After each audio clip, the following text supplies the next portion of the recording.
Rouhani event. I'm just trying to keep you updated on that. Real quick, this is a guy, a Democrat, running for, I think, Congress in Hawaii, gets knocked out after being a real jerk. Watch. Child. I'm a child? I'm 40 years old. You should act like a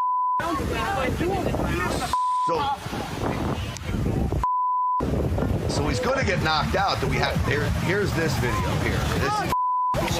There you go. Down goes Frazier. Knocked out cold, by the way. That is the definition of F around and find out. That's going to do it for us today, folks. Thanks for watching. I'm Grant Stinchfield. Stinchfield's Army rolls because of all of you. God bless President Trump. God bless America. And God bless Stinchfield.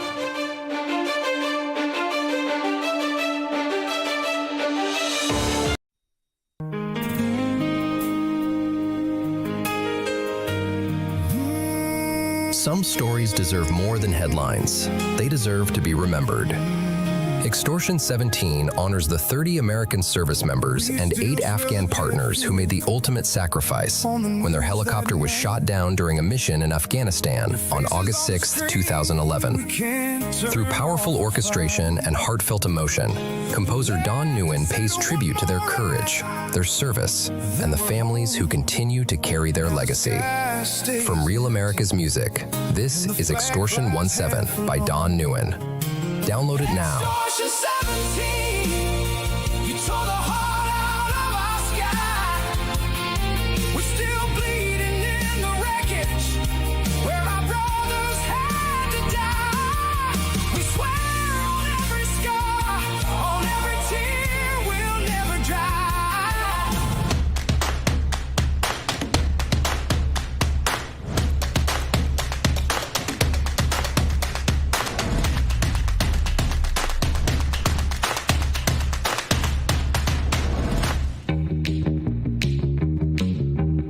Your TV sounds funny in the evening. You're watching live from Studio 6B on Real America's Voice.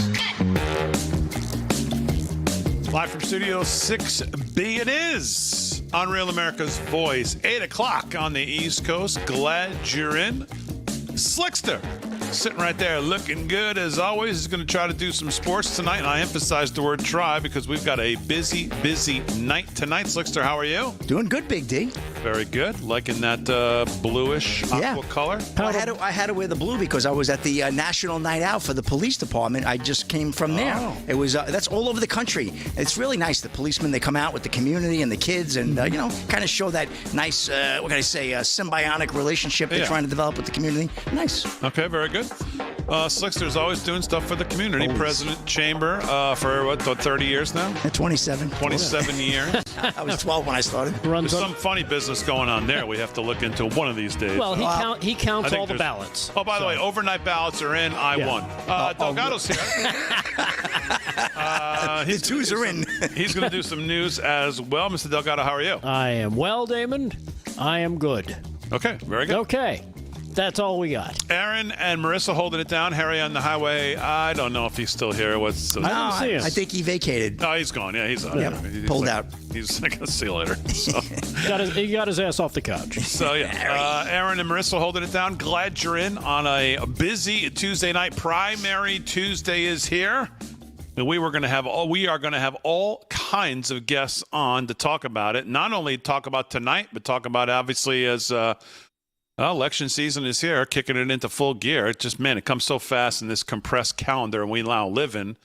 And so Mark Mitchell's going to join us. Jack Posobiec's going to join us. Steve Gruber's going to join us. We're going to have all kinds of information on what's going on there in Michigan.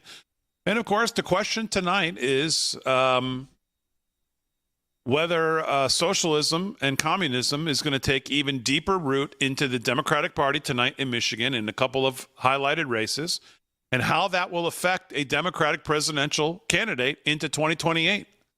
You are going to have to attach, what is the bar you are going to have to attach yourself to if you're running on the Democratic side? And in the end, is this what the Republicans actually should want? Should they want this guy in Michigan tonight to win, as he seemingly is looks like he's going to easily win this?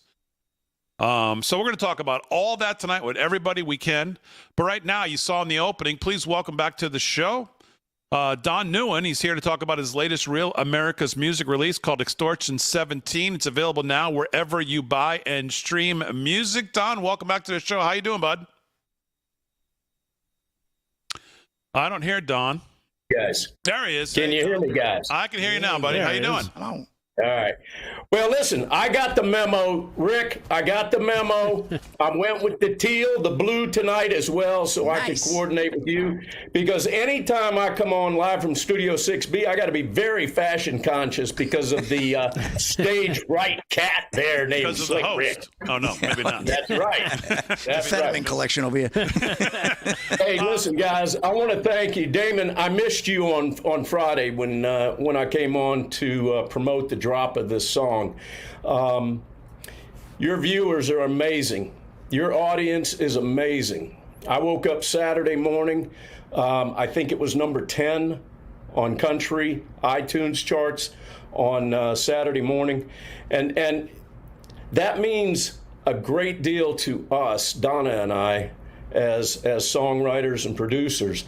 But I got to tell you, this is all for something else. As we talked about on Friday, Donna and I are not taking 1 penny of the royalties off of this song.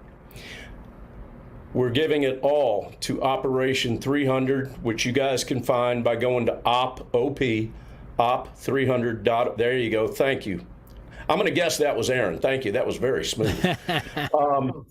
Having said that, every penny, and listen, guys and gals, the contracts that we sign for music distribution, it's not for this week, next week. It's for 70 years that we are going to give the royalties from this song to Operation 300. So long after Donna and I are gone and our kids are taking over things, if this song still generates income, it's going to all go to Operation 300. And Don, as you said, Friday, I wasn't here for your interview, and I know it was great. I heard a lot of positive things about it. But it's just for people who maybe were like me and weren't here on Friday. Number one, since you're just talking about Operation 300, what is Operation 300? What is the work they do? Tell us a little bit about them. Operation 300 is a nonprofit 501c3 organization that was founded by Billy and Karen Vaughn. They are the parents of one of the 17 Navy SEALs, Aaron Vaughn, who lost his life needlessly while he was on Extortion 17, that Chinook helicopter. The purpose of the foundation is to provide children who have lost their parent or parents, especially in the military, but also law enforcement and first responders, with mentoring, guidance, support, the big brother kind of a vibe.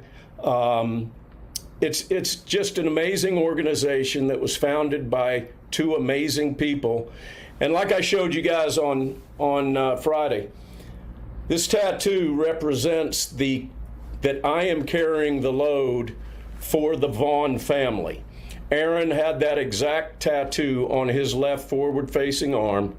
I had it replicated. I called his dad, Billy, and I said, I need a good picture that you have that shows that tattoo on Aaron's left arm. I'm going to emulate it, and for the rest of my life, I will carry the load for your family for the loss of Aaron. And so this whole situation, guys, is so wrong. The mission, that is.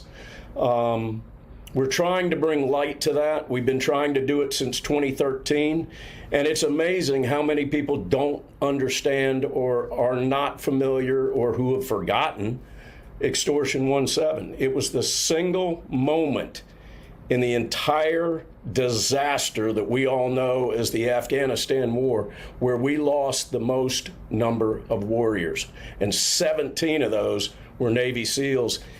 It's the greatest loss of Navy SEAL life in the history of Navy SEALs, and nobody's talking about it. It's August 6th, is 15 years.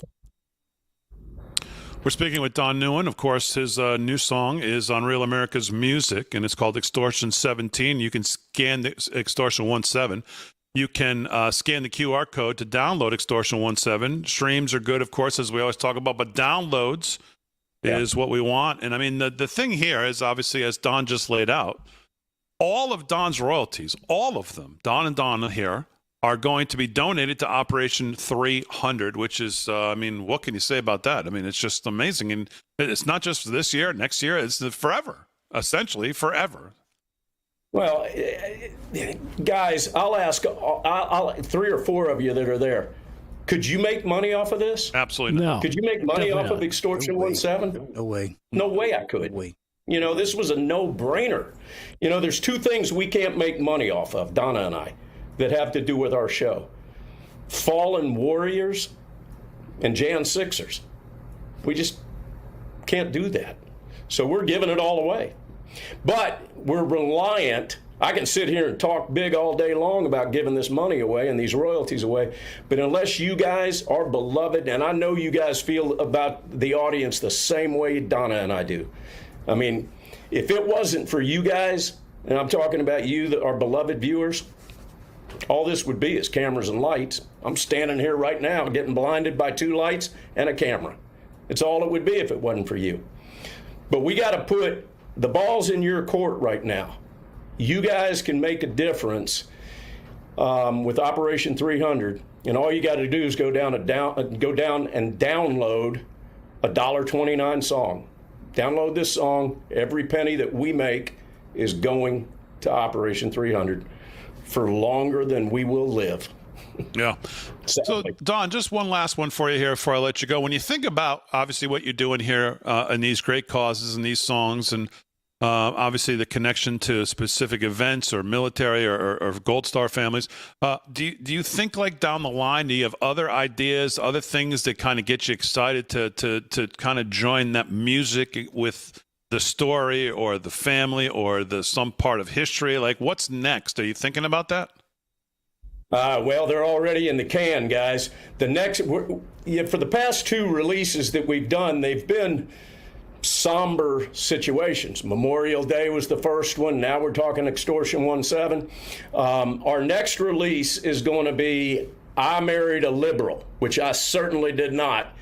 But it's a guy that certainly is regretting the fact that he married a liberal. That's what the song's about. After that, we've got one that's in the can that's actually about all of you, our beloved viewers.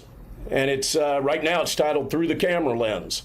And that we do this all for you. Matter of fact, in the song, we sing, if it wasn't for you, it'd just be cameras and lights.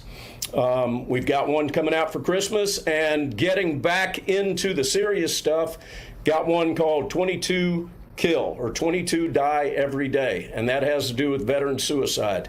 And that's a deep song because it's based on a true story of a good friend of ours who was sitting on his porch one night with a 1911, stuck it in his mouth, and his little boy walked up and said, "Daddy, what you doing?"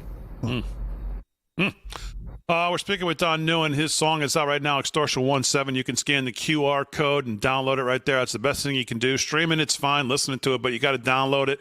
I think Don said it's $1.29. You can download it. You can help a great cause. All of Don's royalties are being donated to Operation 300. So download the song now. Support a great place, a great charity, a great business doing great work. Don and Donna, we love you guys. Thanks for the song, and thanks for all the work you guys are doing. Continued success, and we love having you in the show. Thanks, pal. Thank you, brothers. We appreciate you, and we love you. Aaron, I love you too. All right, live from Studio 6B on a Tuesday night. We'll get into primary night news, sports, all coming up right after this.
Hello. Hey, there we are. Hello. Now we're live in the chat. Chat. What's going on, Chicken Parmesan? We got Panhandle Paul in the YouTubes. I like my man Panhandle, like my suit, Paul Hanley, like my suit, Panhandle Paul. We got Bill Moore, of course. We love the great Bill Moore. Lee Sultra, that's a new name for me. Peggy P, 9 Treywick, of course. Turbo Girl, 321 or 231. Bowser Roadkill, Bowser from Shanana. Les Durham, of course, we got Les Durham in there. Didn't he pass away? Les Durham? No. Old Durham. Bowser from Shanana. Oh, yeah, I think he did. He did. Yep. I got Jammer Jack, Astrotech, John D, Julie GB, Ken B, a lot of B's. RD Bull. There's another B. Great Googly Moogly, Slick. Oh, great. And where's his brother? Great Googly. Moo. Bill Wright, Salty Boner, Sergeant Arby, Joe Jr., everybody in the Rumble Rant. I'm sorry, I'm going to call you Salty Boner. From Marcelo Montebello in the YouTube chat said Slick is the greatest, so I got to shout him out. Of course, now they know how to get me, right? Tell you, it's it. Nothing like TV media manipulation. Good job, Marcelo. I love you. Got Chrissy Cat, Al Fuller, Riverbank Trash, KD5, Ordinary Passenger, Coral Reef. Susie Bennett says, "Hey Delgado" with a purple heart. Oh. Yeah. Oh, thank you. There you go. Dunlap and McGroin is in there, too. Tony J says, "Give us sports, Slick." I know. I'll give you some. We're busy tonight. We got very important, more important things in sports going on tonight here. Oh, my. 6 beat. Oh, my goodness. Spartacus, too. Rumble Red heading over to the Twix. Thank you, Deborah Oliver. Loves the color. It's a powder blue. Mr. Right? Craig says, "Salty Booger." Salty Boner. Boner, Mr. Craig, not Booger. A different kind of twist. Let's see. Got Just Me, Commander Mike, Manny C, Tumbleweed Farmer, Mike, Nancy Burns. The real J team, Slick is the greatest, but he was complaining that we can't fill 4 seats. He says, "I blame it on Damon," he said in the chat. But I said, no, it's summer. People travel. August is a very busy month. Yeah. People are on the road, and, the guys are traveling. Vin's going on a cruise for 6 weeks. Right, Vin? Big D? Is Vin going on a big cruise?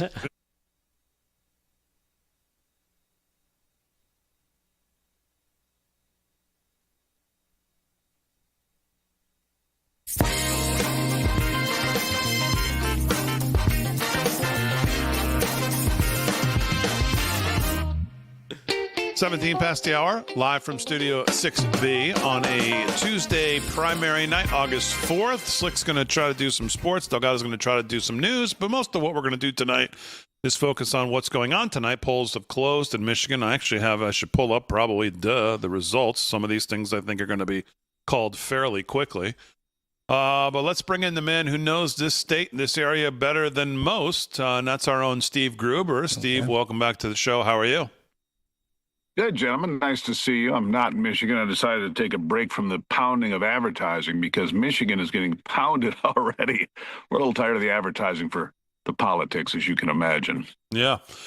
Well, I don't know, Steve, in your mind, what's the biggest question that gets answered tonight? For me, I guess if this guy wins in the high-profile race there, the question then becomes that this hyper-progressive socialist communist movement has kind of percolated into, obviously, one of the more crucial general election states. And then what does that mean for Democrats who want to run? How much are they going to have to be mindful of this message that we're going to then be told, oh, look, this is landing with people. It's getting more broader appeal. These candidates are winning.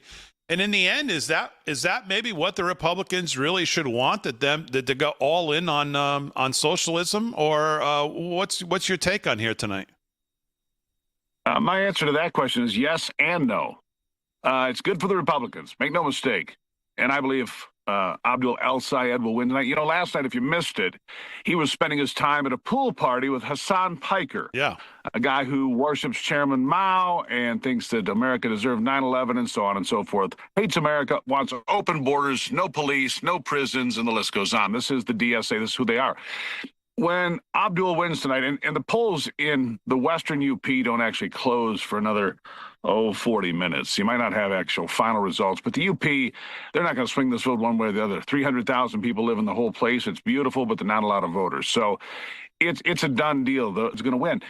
And so that's good for Republicans. I believe that means Mike Rodgers is going to win a Republican seat in the United States Senate for the first time in 32 years in Michigan. But, guys, take this threat seriously. This is the real deal.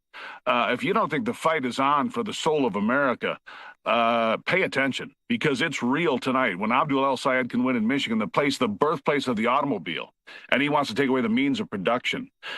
You talk about a place that has been the backbone, the arsenal of democracy, and they want to defund the Pentagon. I mean, just go right down the list of the crazy ideas. This is serious stuff, not to be dismissed, not to be overlooked. Yes, I believe it's good for Michigan. And there's one other race you should really be paying attention to besides El-Sayed. Just put it on your radar in case you don't have it. And that's Michigan 7. Michigan 7 is my congressional district, ironically. It's considered the closest congressional race in America. They're going to dump millions of dollars in. I believe that an actual DSA member is going to win for the Democrat Party tonight in the primary. His name is Will Lawrence. He's a community organizer. Where have I heard that before? He's a community organizer who believes in all the things I just went down that laundry list of stupidity, right? And I think that means Tom Barrett, who is the freshman Republican congressman in that district, will hold on to that seat. This is not good news for the Democrats. In any normal year, if there is such a thing anymore, Democrats should have an inside track to taking control of the House and maybe taking back the Senate. Here's my radical prediction in August from someplace in Montana. Here's my prediction. The Republicans are going to hold the House, and they're going to add a seat, maybe 2, in the United States Senate. Maybe that'll turn out to be wacky, but you watch. Look, you know where Abdul El-Sayed is not getting any votes? The DSA gets no votes from black voters. What are the Democrats to do if black voters say, we want nothing to do with this? And they don't. Trust me, I live in Michigan. I talk to these voters all the time, all backgrounds, all races, all creeds. If the Democrats cannot secure the black voters in Michigan, in Detroit, they're all done. And when you see people like James Carville coming out and saying, look, I can't be in the same tent with Hassan Piker, and here's Abdul El-Sayed out partying with this guy last night. When you see Bill Maher saying, my vote is up for grabs, J.D. Vance could get my vote. The world has changed. But again, I warn you, do not overlook this threat because it's real. Now, you say that Syed is going to lose to Mike Rodgers with confidence. Yep. Are you sure about that? Yes. Really? Because Mike Rodgers is not exactly well, I don't know how to say this nicely. He's kind of the Republican that a lot of us are kind of getting sick of, isn't he? Kind of represent that kind of. Are you sure this guy can win? He's a former congressman, former chair of the House Intelligence Committee, former FBI agent. Yeah. He's got a pedigree that a lot of people would like to look past right now and look for an outsider. But he's well funded. And you know the numbers. The Republicans have something like $128 million on hand, and the Democrats are mortgaging buildings to try to pay the light bill. Money matters. He's got a lot of it, right? I mean, we could joke about it, but the Democrats are financially screwed. But here's a caveat to that. They don't necessarily need money from the DNC or anything like that. And because you'll have PACs coming in and other things happening where the money will come in big time for El-Sayed and others from another place. So keep that in mind.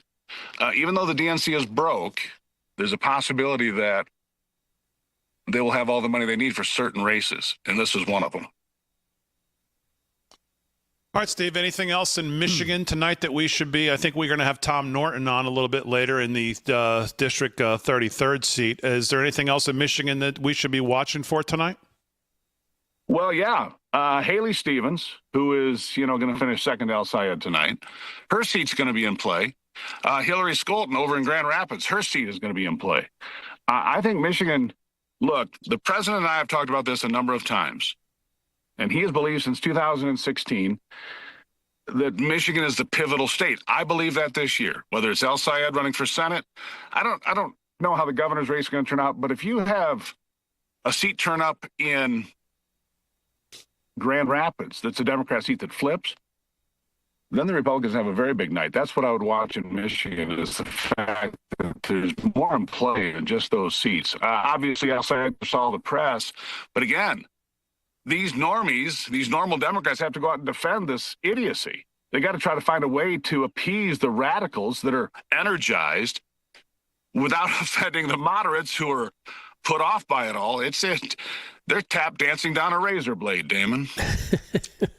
Yeah. Hey, Steve, real quick, this is Rick. I got a question for you because you mentioned something there about tap dancing down a razor blade, and I feel like that's exactly what the Democrats, at least the normal Democrats, are thinking. And I think this is where it's probably going to hurt them. I wanted to get your take on it. Do you see a lot of normal center Democrats saying, you know what, I'm out. I'm not going to vote at all. I'm not going to show up.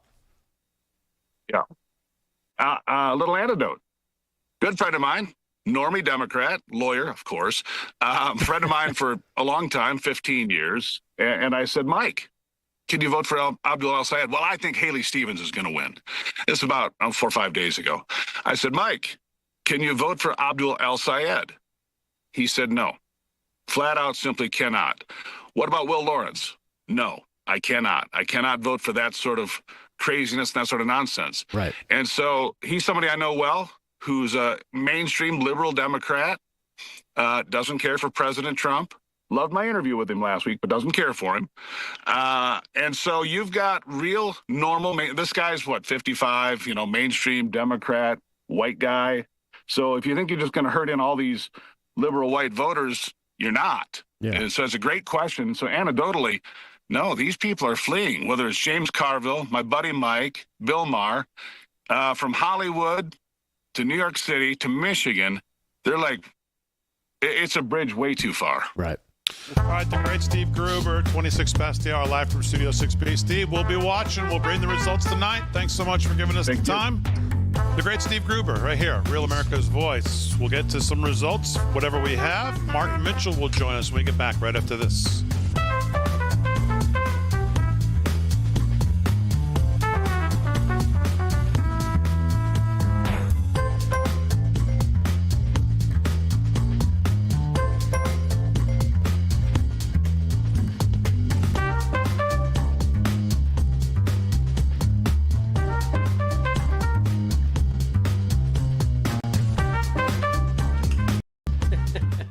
Stay up. Slick needs his coffee. Coffee. Tumbleweed Farmer, 417 Raiders. Dave Syverson checking in. Dave. Says Slick should do another poll. Did Damon fix the last one? Oh, yeah. The ones and the twos. Yeah. Well, I told you. We saw those. Ballots came in. I won. Yeah, Harry pulled All up in a twos. tractor trailer with ballots There from was Kings 40,000 ballots came in. There was 40,000 twos. Wow. Wow. Not a 1-1, huh? That's very Biden-esque. One is the lonely. One Good is on the you. phoniest number. Jason Magaha, 417 I was Raiders. surprised myself. Yeah, I'm sure you were. Connie Lou. Pleasantly, I might add. Matt Miller. Matt Miller. What's up, Matt? I haven't seen Matt in a while. I wonder if Matt's been to the Cypher room. I don't know. KDJ's got a whole corner named after him, I heard. Manny C, Honey K. Live America is in the Twix chat. Pitchfork. Monica Pipp, Slick, are you doing another calendar? Oh, that was 2 years ago. It's a long time ago. Joe Pops. Here's a name I haven't seen before in the Twix. Joe Pops is in there. Along with Gloria PSC. Sean O'Vision, another name I haven't seen before. Oh, yeah? He's let's see, what is his thing say? Oh, he's a blue checkmark just like me. So, of course, I've got to... Sean O'Vision. Is that what happens when you drink at a bar too much? You get up in an Irish pub and go, oh, I got Sean O'Vision. I can't see nothing. He's in there saying hello to Tumbleweed. Ruby Ivy checking in. Susie Bennett, of course. Travis Keys coming in from the YouTubes. Martin Bilson. Let's run back over to the YouTubes. Charles Livingston, he sent in 57 twos. Oh, my goodness. 57 twos, Yeah, David. well, sure. From Charles Livingston. Vote early, vote often. That's right. Yep. Exactly. Right? Yeah. That's how we win. Big D was out in Calverton yesterday picking up votes. He was stuck at a traffic light picking up votes. What are you kidding me? Oh, Matt Miller just texted me. I was at the site of the room Saturday talking with Ben. I found out. What did you find out? No, come on now, Matt. You came. KDJ, what happened? What happened? KJ and Paul wandered in Friday night around midnight. No, they didn't come in around midnight. Maybe they did. Yeah, they did. What time did we get out of here? Wasn't midnight? No, it wasn't midnight. Well, maybe they stopped and got something to eat. I don't know. Maybe they stopped and got pizza. No, we had pizza. Oh, that's true. No, then they must have went. No, they didn't get there at midnight. They probably wandered out after midnight.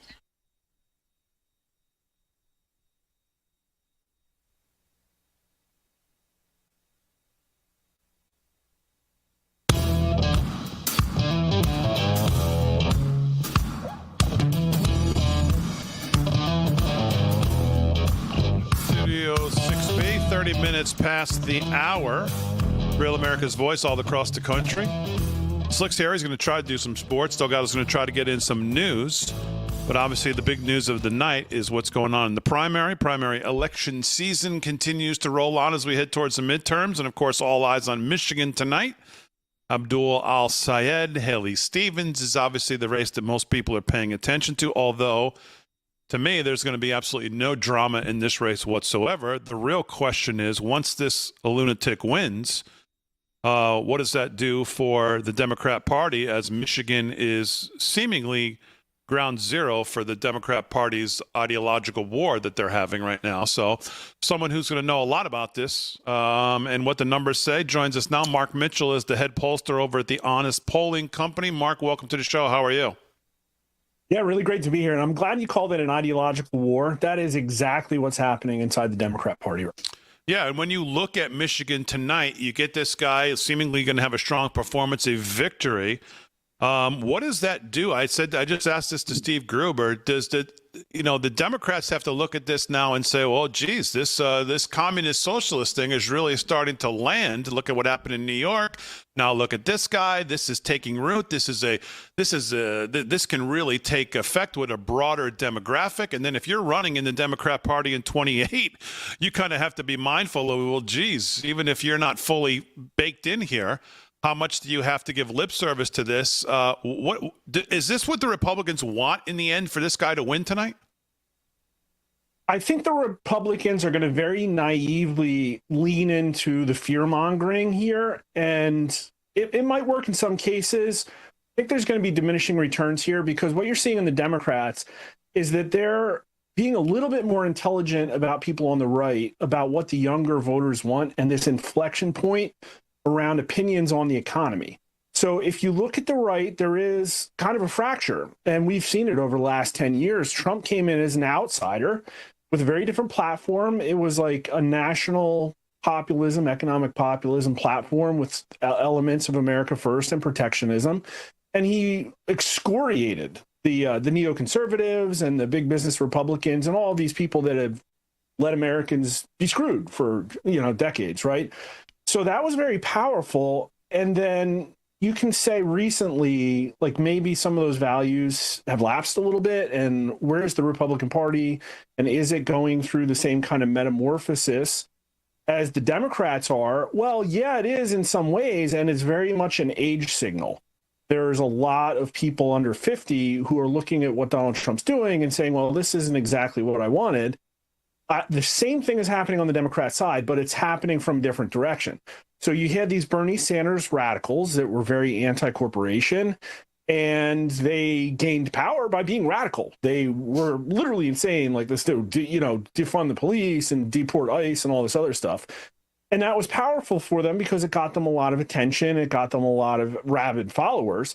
But the thing is that America wants and needs economic populism. It needs some other stuff too, but it definitely needs economic populism. The wealth concentration problems are off the charts. People can't afford everything because of wage suppression and corporatism. Like, these are real problems, as Donald Trump and J.D. Vance have talked about in the past. And so on the Democrat side, they're going to harness it for socialism. And if they're smart, and I think what you're starting to see is that they're going to be less insane. Now, obviously, in many of these cases, like Mamdani, they just can't help themselves. And in many cases, they'll run in the primary as insane to differentiate themselves from the establishment Democrat candidate. But if Sayed is smart, he will moderate. And then he's going to sound, I hate to say this, he's going to sound a lot like Donald Trump.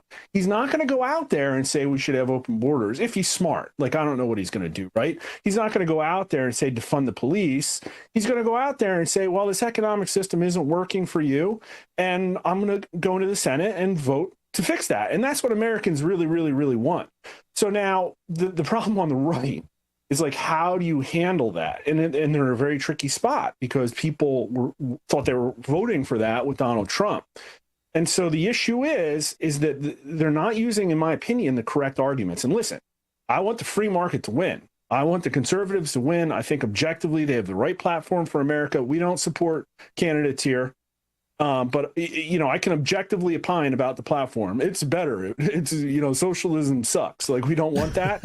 Yeah. But the problem is that the young people want socialism now. Well, they do. And to that point, I saw this morning. I retweeted it, and I said, you wonder why free paradise of socialism is looking great to young people. And that was in response to this. U.S. wages and salaries have fallen to 43% of gross domestic income, near the lowest share since the record began in 1929. And again, you look at why this, free that, discounted on this, discounted on that. We're going to take care of you. You're not going to have to worry about these things. Why that all of a sudden is looking more and more inviting to young people who, as you say, can't afford gas, can't afford a house ever. The housing market is obviously, especially here in Long Island, what we see, it's outrageous.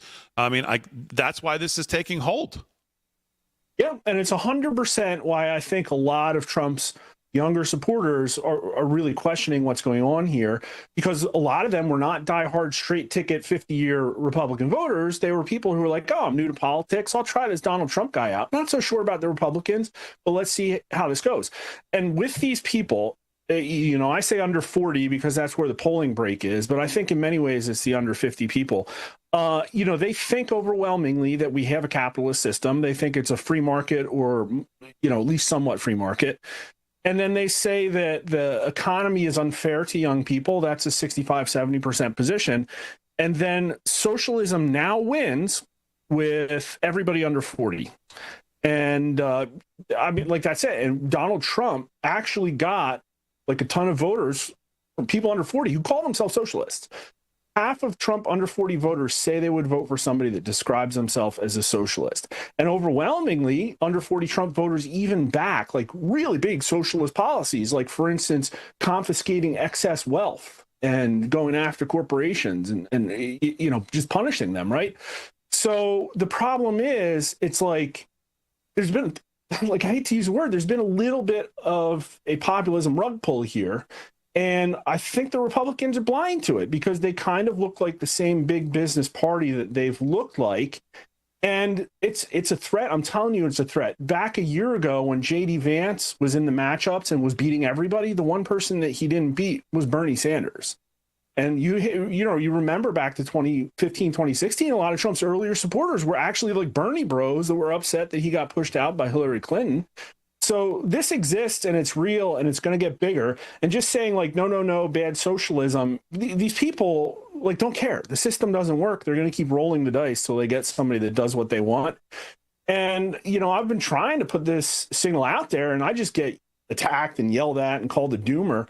But one of the ways I kind of like, you know, and this is probably a little disrespectful to say, but Democrats, the Republicans, in my opinion, are basically like socialism for like Israel corporations and rich people, and the Democrats are socialism for the poor.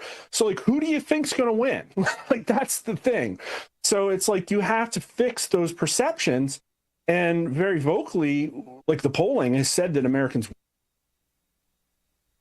want economic populism. I'm trying to bubble that up. They love the things that people were doing within antitrust. Apparently a lot of that's sort of gone the highway. And you know, the affordability issue, right? Like, you mentioned it, it's income. It's not the grocery prices, right? Like, that's the most surface level, like, Republican politician way. Oh, well, we lowered egg prices. Well, it's like, yeah, but they can't get a job. Like, their job's been sent overseas. There's been 30 years of wage suppression. So I think this is the fight. And I framed it this way on Twitter too. we're basically watching a handicap mud wrestling contest as both parties try to figure out that eventually they come to grips with they need a national populist platform. That's what the young people want. Now, the Democrats are not going there either, right? Because they have this America hatred baked in, but you're starting to see people get smart on that. Like John Ossoff starting to talk a little bit like a nationalist. I don't think they mean it. I don't think they want to have strong borders and a shared identity. But the young people do. They want order. That's really all they want. They want America fixed. They don't want to have to worry about politics. They want to be able to get a job, have a family, have order, not get shot in an alleyway. Like, this is like kind of, is that even conservative anymore? And so that's the big like tussle right now. It's like, who's going to realize the huge opportunity there is to deliver on this? The problem is you're going to be fighting all the political action committees, going to be fighting all the corporate lobbyists. And like the only people that really have the street cred of doing that was Donald Trump and like Bernie Sanders and Elizabeth Warren. So it's like, again, this is why these socialists have the credibility to do this and why these kids aren't really being scared away by the message that these people are saying insane. And yes, like they are insane. Like, so like, it's like lead the horse to water, right? Like we got the horse to the water, right? We need to drink the economic populism, and just going to lose. Like this is the fight. If the Republicans can't provide an alternative to socialism's going to win, because that's just plunder the treasury. It's like, obviously it's going to hasten our demise, obviously, but at least the young people get something out of it. Like that's kind of the way they see it, right? Right. Well, Mark, let me push back on that a little bit, because I think what's missing here, and what I hear a lot from what you're saying here, is it's all in the messaging, right? Because they think they're going to get something out of it. They think they're going to get this. They think everything's going to get better. And what they're going to find out down the road, and this is where the messaging from the Republicans or the conservatives, I think, has to kick in and say, look, they're going to pull the rug out from under you. Here's how they're going to do it. And it's because they'll always say we're attacking the rich because they have what you want. But they'll never say we're going to lower your taxes because we raised theirs. They're never going to hear that message. And I think that's part of the grand scheme of what you're saying the Republicans and the conservatives are short on right now, is providing that alternative message that makes them kind of clear-eyed, going, wait, what does the next day look like if we go this route? So yes, and I think you're seeing those conversations, but I think they could do something more effective. Because part of the problem is that objectively, if the young people vote for Democrats, they will get something. Like they will get their free Medicare. Now, it might destroy the country. They will get, Medicare for all. They will get a housing bill that's $1 trillion. They will get something, right? When they look at Republicans, they say two things. They say, you don't represent me. You're not going to give me anything. And they say, well, I don't believe you when you say that these people are bad because they're going to give me things. I hate to be that reductive, but I think that really does drive the way a lot of these people look at politics. Like, what's in it for me? They just want to be put first because they don't think they are. They think they're basically politically homeless, right? And I'm painting with big broad brushes here. What the Republicans need to do is say, well, if you vote for us, this is what comes with that package. And it doesn't mean like we're going to pass this bill. It means this is our vision of an America that works long term, so that when you continue to vote for us, you will be getting these things. And right now, they are very bad at that. It's like, we're going to defend pharma. We're going to do whatever the agricultural lobby wants and flood the country with H-2 visa workers. All right, Mark, man, it's a lot. I'd love to have you back as we head towards the midterms. There's so much I could talk to you for 2 hours about stuff, about the midterms and what you're polling, what you're seeing. So we'll have you back. Mark Mitchell, I appreciate the time. Have a good rest of your night. Great to be here. Thanks. Mark Mitchell. Oh, man, he's great. All right, live from Studio 6B. A lot to do. We'll try to get it all in when we get back right after this.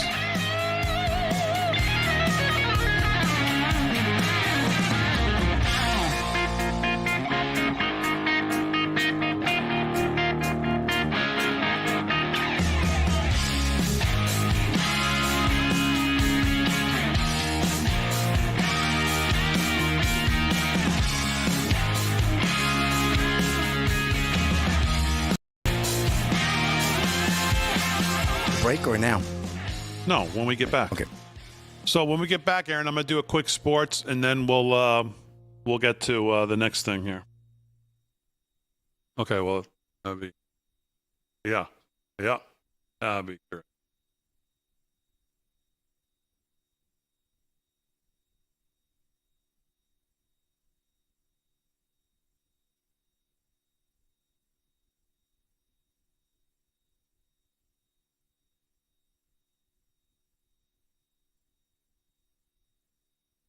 Yeah, one day. How about like tomorrow? He's fantastic, and I got so many questions for him.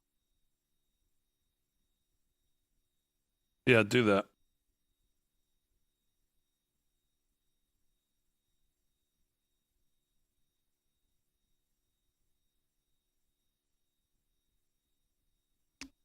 Oh. They're doing stuff upstairs.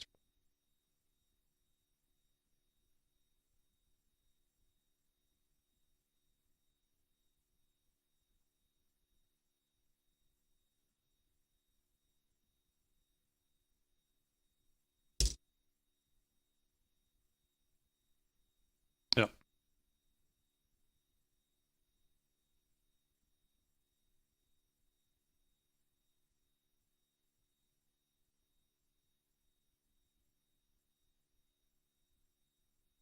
believe football starts on Thursday night. Preseason. Hall of Fame game. Yeah. Thursday. Yeah. Panthers and Cardinals. Barn burner. Oh. So you're saying basically no more weekends without... Well, no. I think the Hall of Fame game is Thursday night, and I don't think they have anything this week, and it starts next week, and the Cowboys start next Saturday night. I think next Friday, Saturday, Sunday. So one more weekend without... I think this will be the last weekend without football. If I'm not, I'll check. Oh, baby. Look out. Go. Odds makers, here we come. Yeah, this is Season 3. Yeah, it's next Thursday. So there'll be a game tomorrow on Thursday night, and then it won't be another game till the following Thursday night. So you have one more weekend. You can tell the wife no football.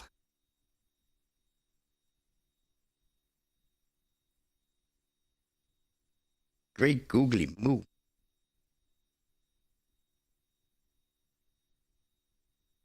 Tory bra.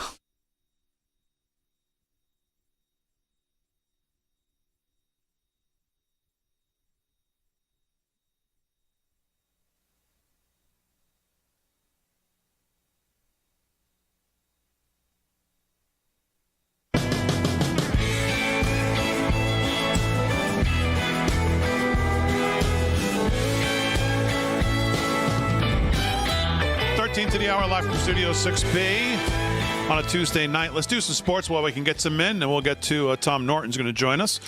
Slick's got sports. What's going on, Slick? To the diamond we go. Big D, the Orioles right now 3-1 over the Angels. Bottom of the eighth. We have a replay of the 1972 World Series where the Oakland A's are in Cincinnati beating the Reds 4-3 in the top of the eighth. A's did win that World Series too. Remember it well. Mets 6-2 over the Guardians. Top of the eighth. Bottom eight, we have the Phillies blanking the Nationals 5-zip. Yankees 2-0 over the Cards. Top seven there. Top six, Red Sox up in Fenway 7-1 over the White Sox. It's a whole Sox game there. Braves 1-0 over the Marlins. Top seven. Top of the fourth, Royals blanking the Twins 2-zip.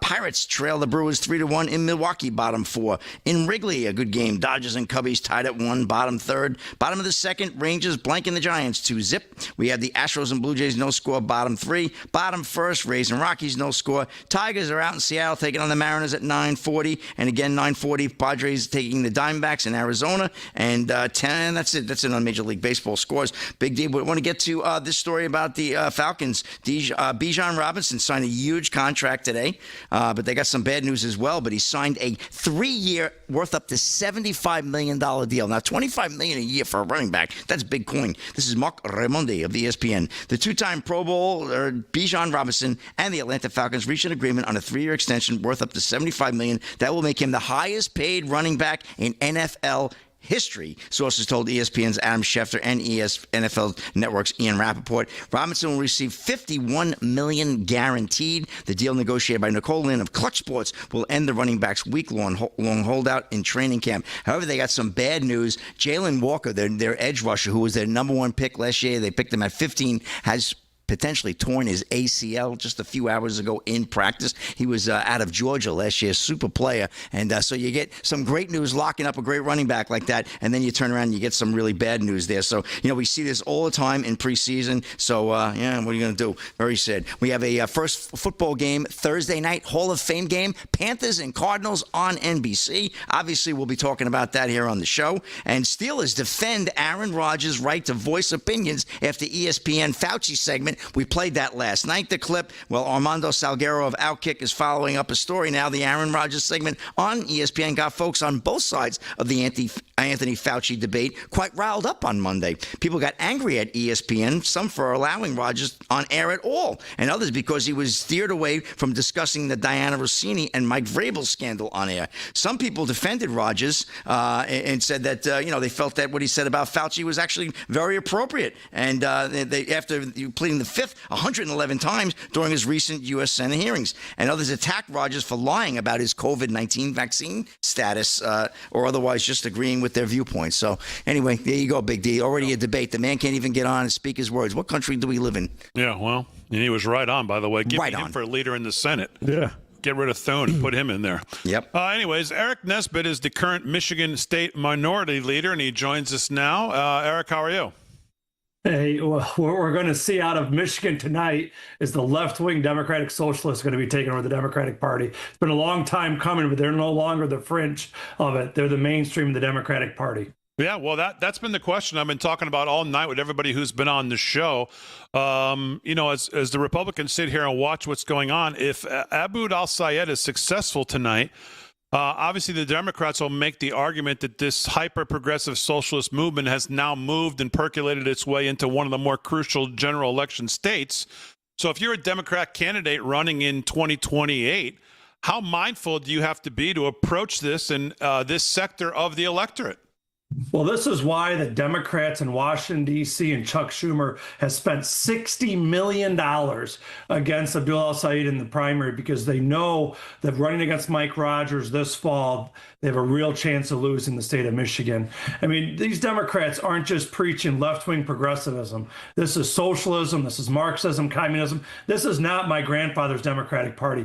This is the hatred of us, this great country, and the freedom that it stands for. They're completely turned their backs on working class families. And Michigan families and seniors, small business owners are going to revolt this fall, and they're going to push Abdul El-Sayed back on the crazy train where he came in from. Let me ask you about what that looks like, El-Sayed versus Mike Rodgers in November. How do you see that going down in Michigan in the makeup of the state right now? Well, you look at it. This is a Abdul El-Sayed campaign with a left-wing influencer that says America deserved 9/11. He wants to empty our prisons, release violent sex offenders, murderers onto our streets, supports full-out socialism, supports what would have been a single largest tax hike in American history, and he's dangerous to American families as he allows for open borders. And who's on the other side? Well, Mike Rodgers. He's a veteran, former FBI agent, former House Intel chair who helped track down bin Laden. The choice can't be more clear than what we're seeing in Michigan. Common sense versus crazy. And this is what it's going to come down to, is that Michigan Senator Mike Rodgers will protect Michigan freedoms, families, factories, and finances, and he's going to defend our seniors and small business owners. And that's going to provide a very stark contrast that this is going to be a change election. Over the last 30 years, both Michigan U.S. senators have been Democrats in Michigan. And what have we gotten for it? Well, 200,000 lost manufacturing jobs, 45th in education, highest energy rates in the Midwest. Mike Rodgers will fix what Democrats broke. When you look out at the 7th congressional district, who's going to face Tom Barrett, do you think? Well, Tom Barrett, I always called him Captain America. This guy is a veteran, a family man, somebody that stands up for American values. And the Democrats going to put up another socialist Marxist called Will Lawrence. This guy is so out of step with the mainstream that the Democrats in Washington, D.C. has dumped in millions of dollars to try to defeat him again in the primary. So once again, you have the establishment Democrats that know they're going to lose to Tom Barrett. And Tom Barrett is somebody that's continued continues to back America First agenda, somebody that's going to continue to work hard to lower the cost of living for hardworking Michigan families, and they're going to put up Will Lawrence, who's going to represent the extremism of the Democratic Party, a Marxist socialist. Yeah. And finally, obviously, Ava Perón is Governor Whitmer is Whitmer. I think you had it right the first time. Yeah, she thinks she's running her own country up there. She's obviously term limited out. John James, endorsed by Trump, faces Perry Johnson. Who do you see here that face off against Jocelyn Benson? Yeah, so Jocelyn Benson, this is a DSA Karen. She has a glass jaw. She's never been punched before. And believe me, John James is going to come out of this primary punching and slugging her. She's the most corrupt, incompetent Secretary of State in American history. She continues to lose in courts around the nation. And this is something where we cannot have somebody who's even less competent and more liberal than Whitmer anywhere close to the governor's office. And so I'm confident that we're going to beat her this fall, and it's going to be all hands on deck after today's primary. I expect John James to win the primary by a pretty good margin. We've been speaking with Aric Nesbitt. He's the current Michigan State Minority Leader. Aric, thanks for your time tonight. We'll be watching all the results. I really appreciate it. Hey, thanks for covering it. Believe me, it's crazy versus common sense. Common sense has to win. Yeah. You would think. You would think it does. Aric, thanks so much for your time. Enjoy the rest of your night. Yep, God bless. All right, 5 minutes till the hour, live from Studio 6B. Aric Nesbitt there is the current Michigan State Minority Leader. And, everybody says it. I think Mark Mitchell makes some great points, though, about the young people in this country right now. And why this is taking more root with them than maybe we've ever seen before. So, all right, that's a quick hour one wrap. Hour two coming back. We'll kick it off. Jack Posobiec's going to join us. Talk about midterms. Talk about tonight. All coming up right after this, live from Studio 6B.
Chat live in the chat. I'm sorry, what, Aaron? Jack, can you hear me? Test. Jack, are you there? I don't hear him, Aaron.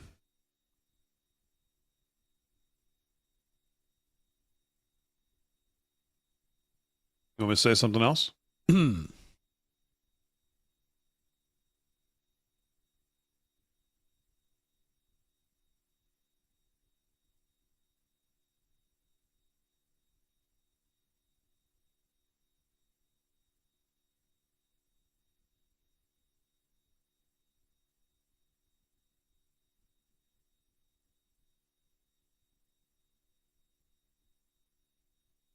What do we get?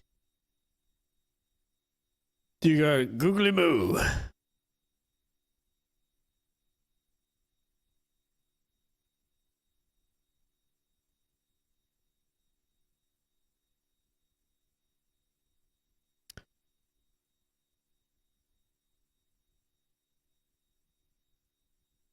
Never slept in the Rumble Rant, along with Riverbank Trash.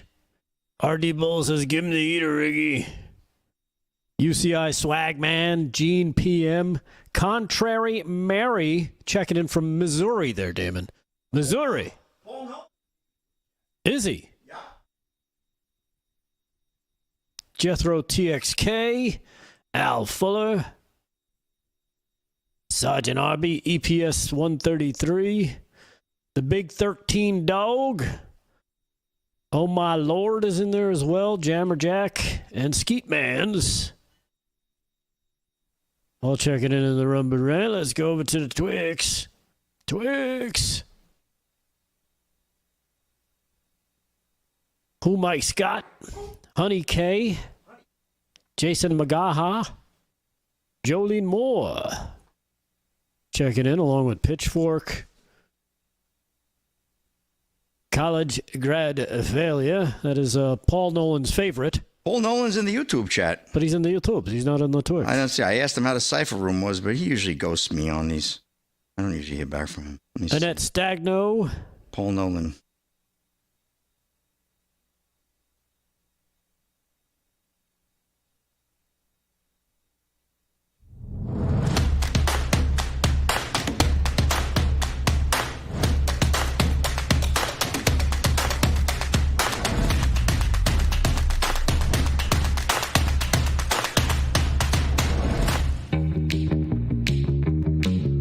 These guys from live from Studio 6B, they're pretty hysterical.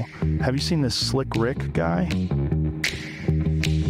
All right, hour two, live from Studio 6B, Real America's Voice, all across the country. Slick Rick is here. He's going to try to do some sports in hour two. Delgado's here. We're going to try to do some news, but we've been talking about, obviously, primary election season in full swing. And tonight, of course, all eyes on Michigan and obviously other places as well. But Michigan, because Michigan is the, what did I say to Mark Mitchell? Is kind of the ground zero for the Democrat ideological war that they're having on if we're going to just be leftist hacks or we're going to actually go full-blown socialist communism with Islamist jihadists running around, running for offices, which is what we're seeing tonight out in Michigan. And somebody who's, I don't know if they've called it yet, but he's going to win. As a matter of fact, he's up right now, 60% to 36.9. There's no drama in this race. People thought this race was going to have some drama.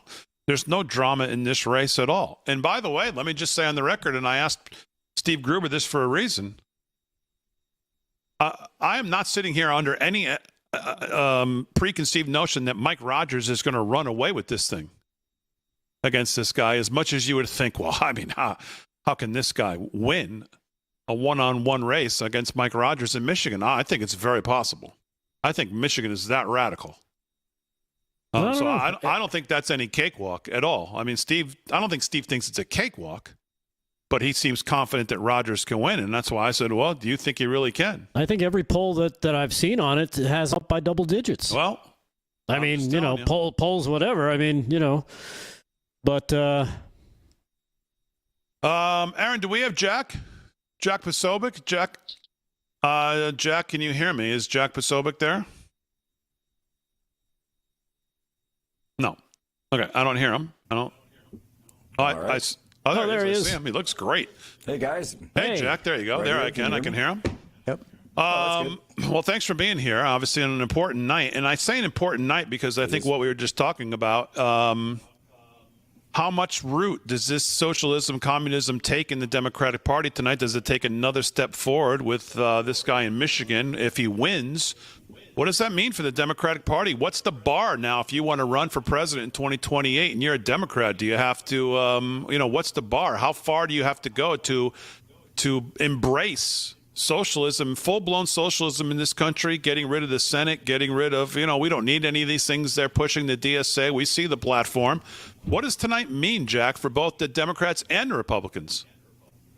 Well, it's an interesting question. And, when you look at the Democrat primaries, I think first and foremost, we have to remember that the Democrat primaries are rigged and have always been rigged. So the last time that they tried to run a DSA-style candidate, his name was Bernie Sanders, and they just outright stole it from him. So I certainly expect that to do that again if they want to, because they handed it over to Hillary Clinton. So, for all these DSA guys who are excited about El-Sayed or about Francesca Hong, who may win election in Wisconsin next week. Just keep in mind that if you guys want to run one of these candidates for president, and by the way, I do predict that if Abdul El-Sayed wins the Senate this November, if he wins the general election, then mark my words, Abdul El-Sayed will run for president, and the Democrats will put him up as a presidential contender. Now, that being said, you also have to look at how far they've gone to the left, but also they're not really running on the extreme socialism, right? They're running on cost of living. They're running on getting out of foreign wars. They're running out of things that directly affect the voters.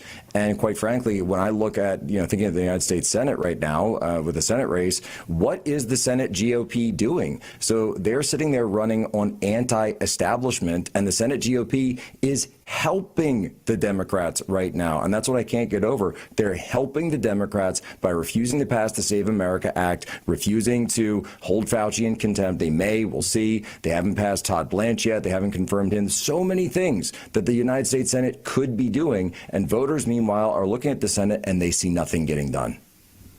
Yeah, 100% agree. And that's why Mark Mitchell, who we had on earlier in the show, says that the Republicans haven't really delivered the 2024 product. So when you look at the midterms, that's exactly what I'm saying. Yeah. When you look at the midterms, then I guess, and I wanted to talk to Mark about this, but we just didn't have enough time. Do you think the midterms are still the classic referendum on the sitting president over things like the economy and inflation, or is it more about foreign policy and securing election? What do you think it's about? Is it still going to be that typical midterm referendum that we've always known? Yes, it's going to be a typical midterm election in terms of what the votes are and what the what the main priorities are for voters. It's there's I don't see anything out there that changes that. I certainly do think that the rise of these far left candidates will add something to the races, particularly in Michigan and depending on what happens next week, Wisconsin as well. But at the same time, I have to remind folks out there that there is a very strong anti-establishment strain that we see in American politics. And by the way, it was that same thread, that same wave that Donald Trump rode to office in 2016, 2024, and some of us may argue even 2020, is that running against the establishment. But the problem is now is the Democrats are painting Donald Trump as a member of the establishment. And so they're now running to say, look, Washington, D.C. doesn't care about you. Vote for me that I will. So you're going to see that again and again. And that's exactly, by the way, what Mondami did when he ran. And of course, so many Republicans and media, of course, didn't want to confront him on his past statements about racial taxation policies, which his campaign put out. But when I had the opportunity to confront Mondami in the White House itself, that's exactly what I said to him. And of course, he equivocated, he danced around it, but I pinned him to the wall and pointed out that you, sir, your own campaign said that you wanted to tax white neighborhoods more than other neighborhoods. And he couldn't get away from it. And that's what we have to keep doing with these candidates. Bring up their cultural Marxist statements and make them own their own words. Yeah, Jack, you make a great point, because that's something that I saw on another network where they're playing a clip from the woman who's running for governor in Wisconsin. And, asking her about what, the Thanksgiving question, that she wanted to abolish Thanksgiving. And as soon as they asked her a question, she said, well, as a chef, one of my first meals was doing a Thanksgiving. She wouldn't answer the question. She pivoted and became a politician immediately. And I think that's something, like you said, you have to confront these people on them and keep them from jumping over and becoming a politician. Defend your words and stay on them like that, right? And really pin them to this. So what do you think about Thanksgiving? What do you think about Thanksgiving? Do you celebrate Thanksgiving in your home? Again and again, just keep on them, because they won't answer the question. By the way, I can explain what she's doing there. The reason that Francesca Hong hates our holidays is because, of course, what do cultural Marxists do? They hate our culture. That's why we call them cultural Marxists. And this is a different kind of Marxism as compared to the sort of, the classic economic Marx and Engels type, the original form of communism. What they do now is they directly subvert our culture. This goes back, of course, to Chairman Mao. So when they infest a new country, what they start doing is they go after the holidays of that country, because they're going after the history of that country. If they can tear away your shared history, they can tear away your shared identity, they can tear away your shared holidays. Of course, that's a time when we all come together, whether it's Christmas, whether it's Thanksgiving, and then they attack those directly. By the way, they've already done quite a number on Columbus Day itself. Most places you go now, they'll say, oh, it's Columbus Day or Indigenous Peoples Day, right? This is what the communist does, because the communist is always looking to subvert your history, to subvert your culture, so they can come in and take total control. It's actually just Marxism 101. Yeah.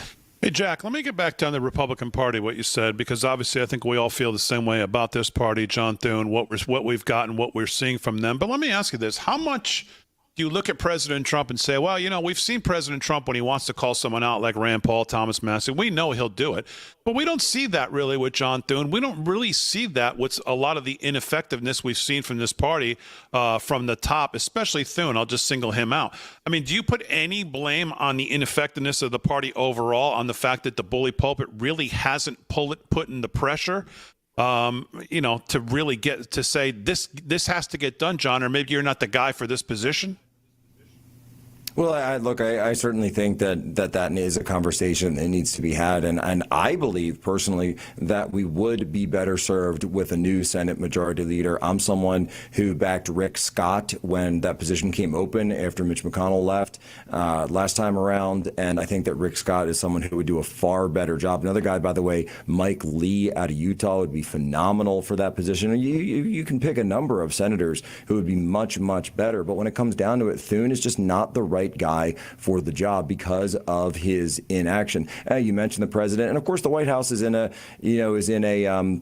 tough spot, and I can sympathize because they've got to work with the Senate Majority Leader because they want some of the legislation passed, or for example, they want their Attorney General confirmed, being Todd Blanche right there. But at the same time, they do also have to put that pressure in order to get anything done at all. So it's definitely a push and a pull when it comes to the relationship there.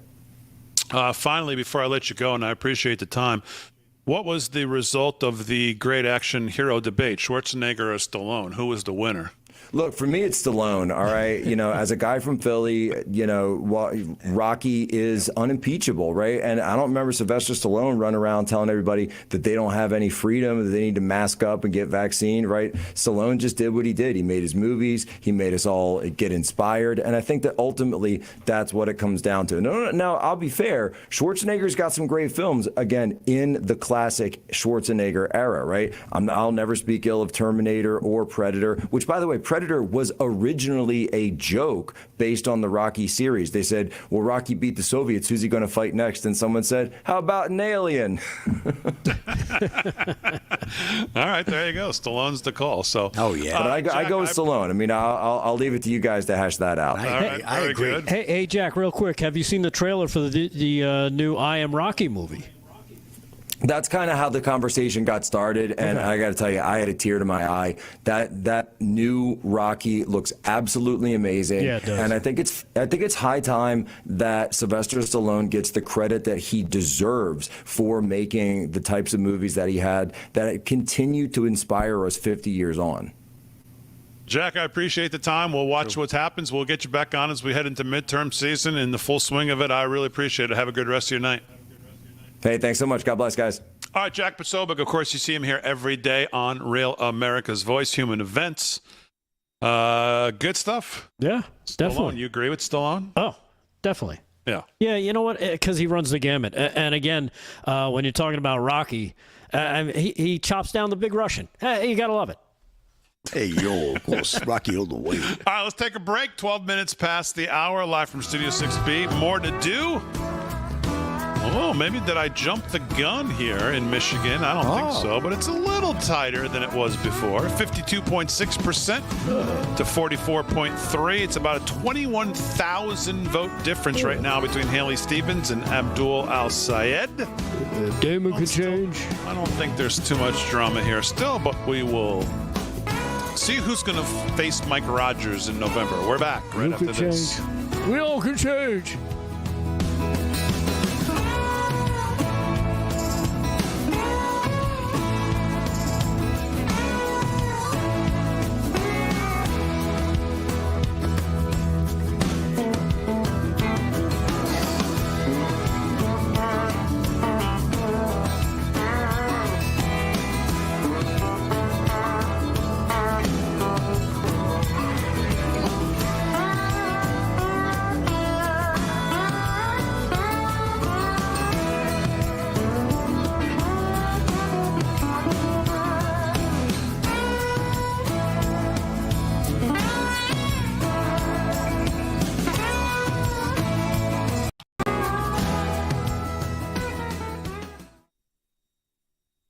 Is he dying it?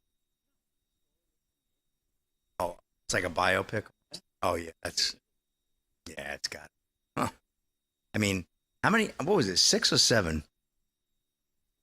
They lost me after Creed. Then it morphed into like a Creed thing, right? Yeah, no, the Creed stuff is good. Not Rocky.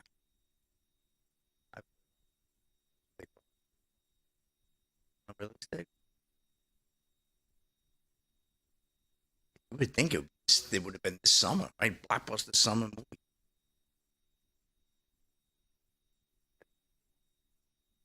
Maybe it's in the fall. I remember my parents going to see the original Rocky back in like 76, 77. That was crazy.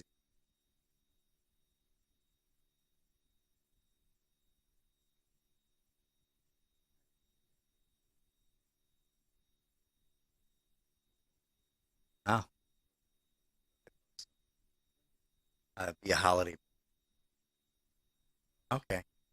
November 6th, the Rocky movie, Big D. Yeah, November 6th it comes out. We're going to watch it at your house. And then it expands nationwide to 20. Yeah, IMAX theater in your... Yeah, I got to go see that. I got to probably go see that more than once. That's good. Yeah. Grease? Top Gun Maverick. Oh, well, that was a good movie, too.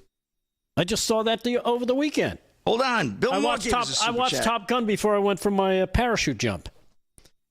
Right up to the point where Goose died.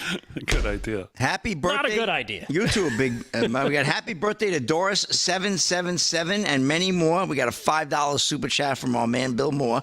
And happy birthday, Doris 777.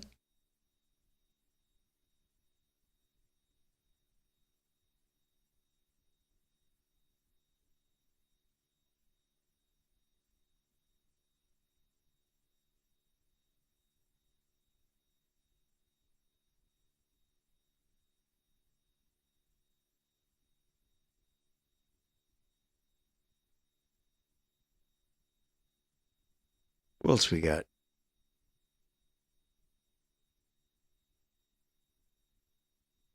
People like Jack on the show. He's good. Yes. Yeah, everybody's been.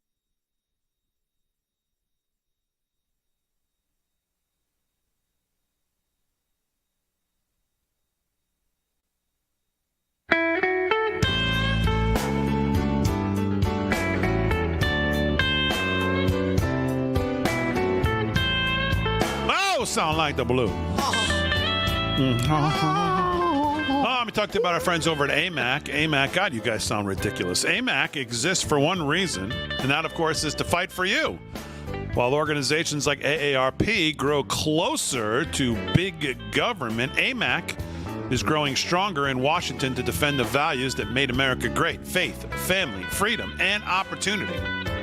Our friends at AMAC believe in freedom of religion and speech, the right to keep and bear arms, free enterprise and personal responsibility, common sense solutions instead of government control, and AMAC refuses to stand by while radical policies from blue states threaten our families, our livelihoods, our safety, and our future. AMAC is no longer just an alternative to AARP. They are the leading conservative voice for seniors and patriotic Americans.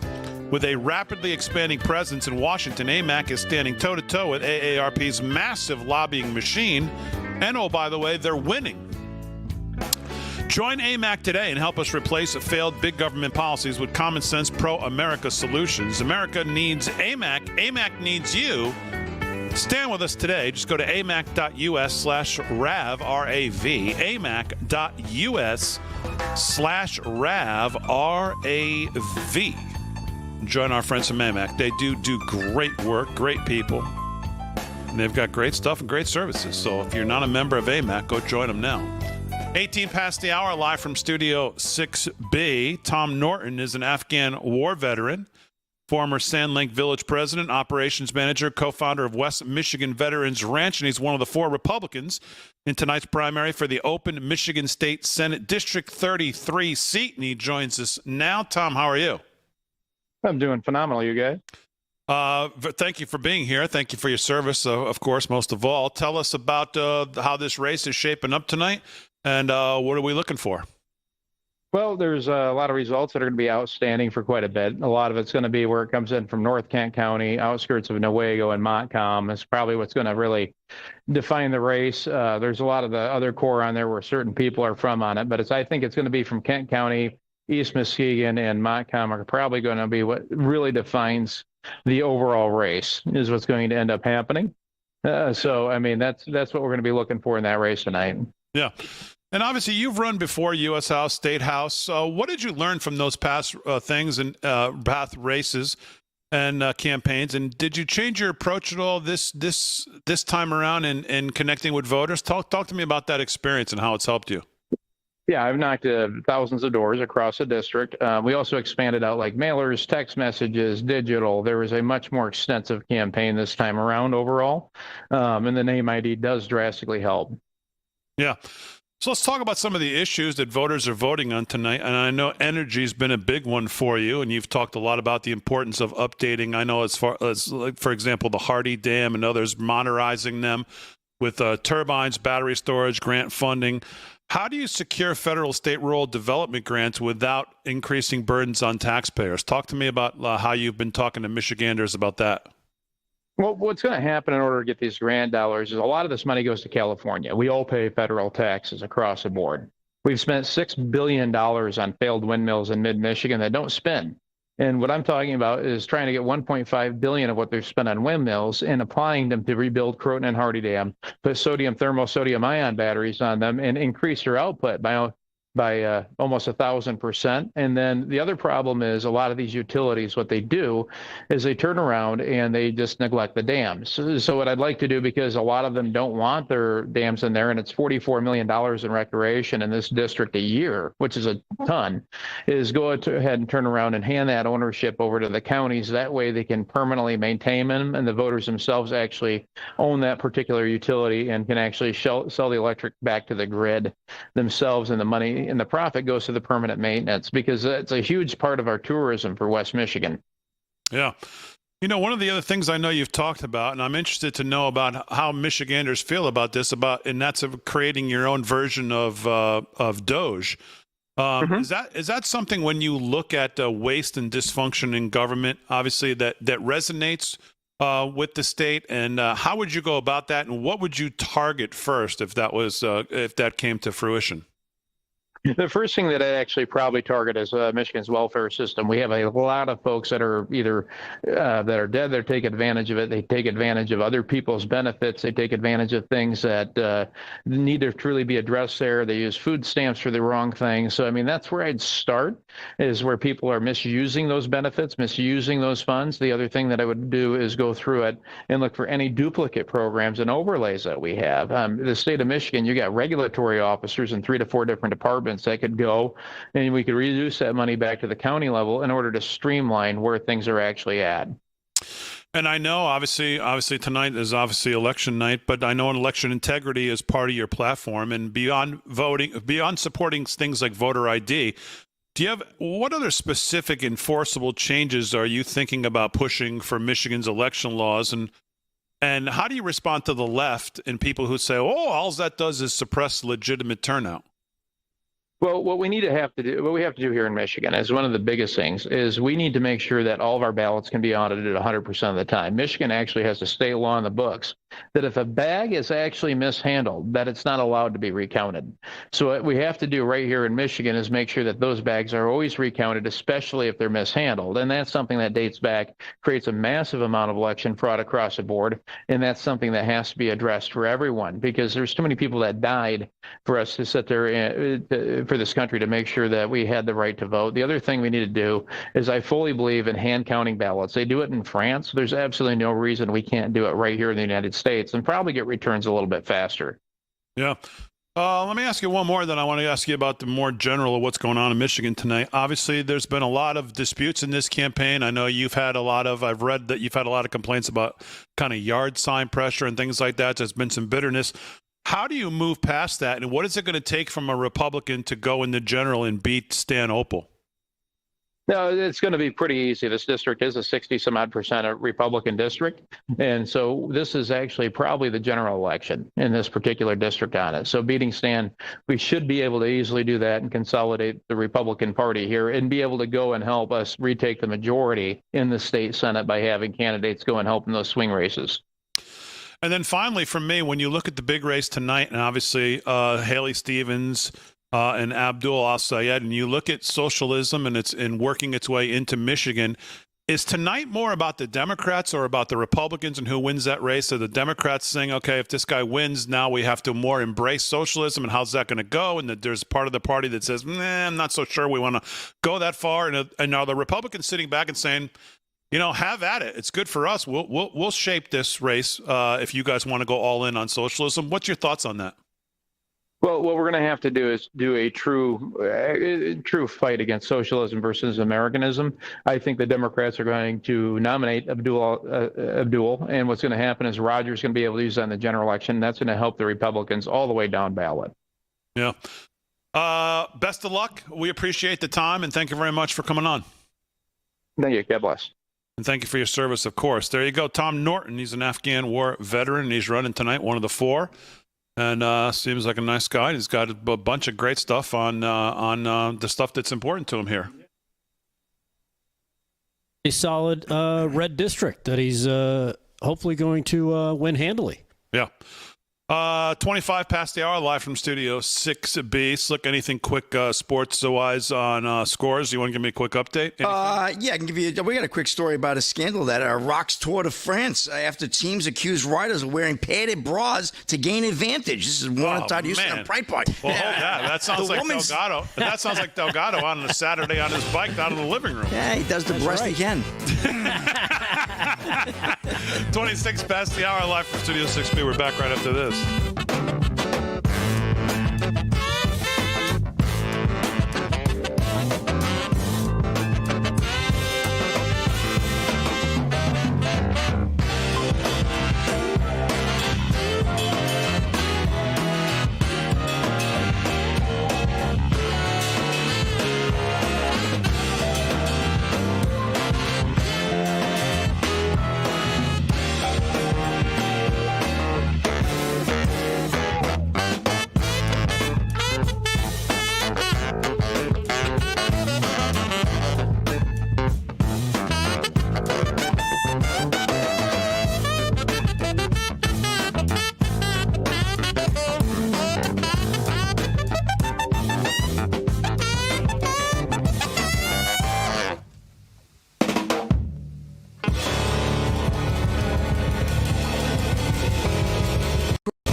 All right, we got like what do you call it? That's what Hannity does. He does that. That show is terrible. Hannity, he's on all day, yucking it up with the guests.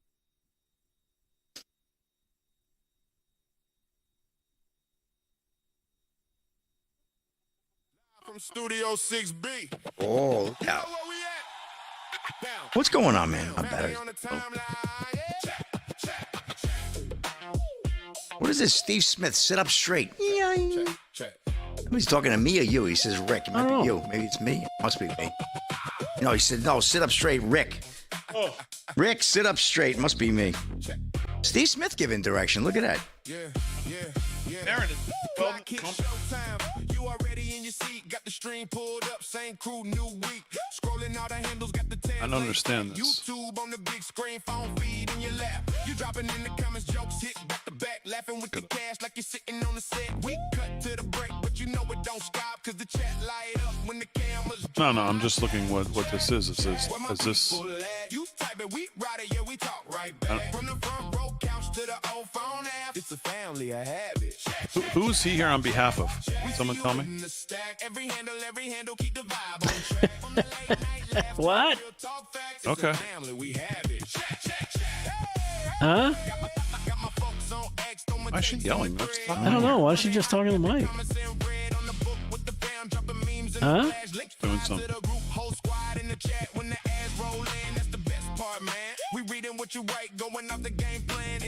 Yes.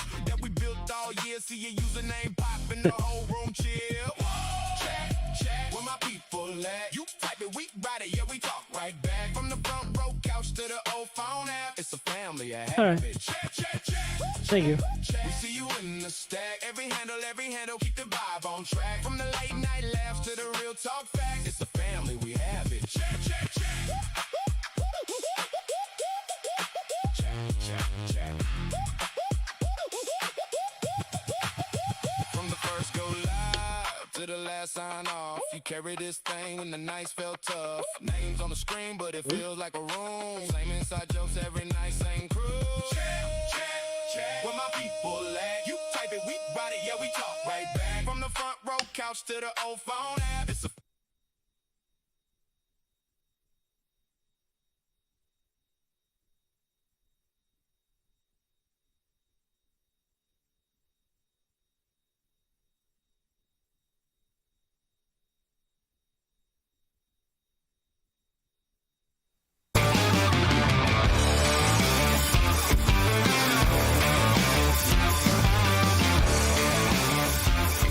All right, 30 minutes past the hour, live from Studio 6B. Let me give you an update on what's going on. Still in the Democratic primary here, and not a lot of it's 20,000 vote difference. Abdul El-Sayed, 155,000 votes. Haley Stevens, 133,000, 52 to 44.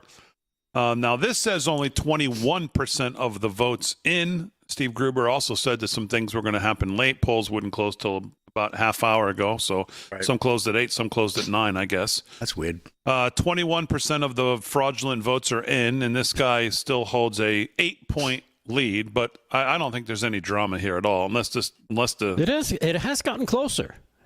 I mean, He was it up has, by- but I don't. Yeah. I mean, you know, now it's 161 to 139, so about 22,000 vote lead. So all right, we'll get back to that. We'll give you some other races going on. There's more than just that one, so we've been focused on that one. But please welcome back to the show, wellness doctor, Dr. Ben Tapper, here on behalf of Z-Stack, which is built on the medical legacy of Dr. Vladimir Zelenko, who appeared on this show very, very early on during the COVID times. And I remember Dr. Zelenko and his great work. Dr. Tapper, welcome back to the show. How are you? I'm great. It's good to be here. Thanks for having me. It is great to have you. Why are Americans sicker than ever, despite spending more on healthcare medications and medical treatments than almost any other country? Well, that's a great question. I mean, we live in a time right now where the MAHA movement is taking off, and I'm so thankful for that. I mean, true health is at the forefront of our administration, but Americans are suffering right now. 80% of Americans are suffering with a chronic disease, with poor lifestyle choices, and so we need to address that. I mean, people are stressed now more than ever before. We have more physical, chemical, emotional stresses than ever before. We're sedentary more than ever before. I mean, the average person now, they sit hours a day, and we're just not meant to sit. I mean, movement's a nutrient. We're meant to be moving. And we also live in a concrete industrial zoo. I mean, everybody wants a quick fix. We're eating food that's nutritionally bankrupt. We're overfed and undernourished. And so we need to get to the root cause. And right now we have a real opportunity to do so with this MAHA movement and the administration to bring true health to the forefront. And so I'm thankful for that.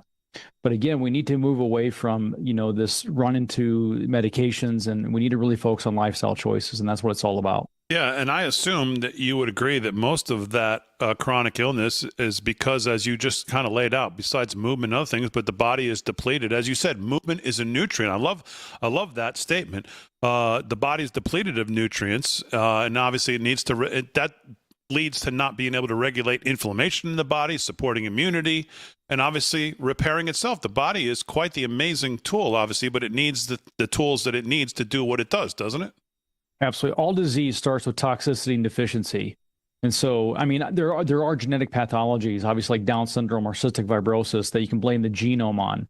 But, we're told that we're sick because of bad genes or bad germs or bad luck, and that's just bad science. We know for a fact that 90+% of most diseases are associated with poor lifestyle choices.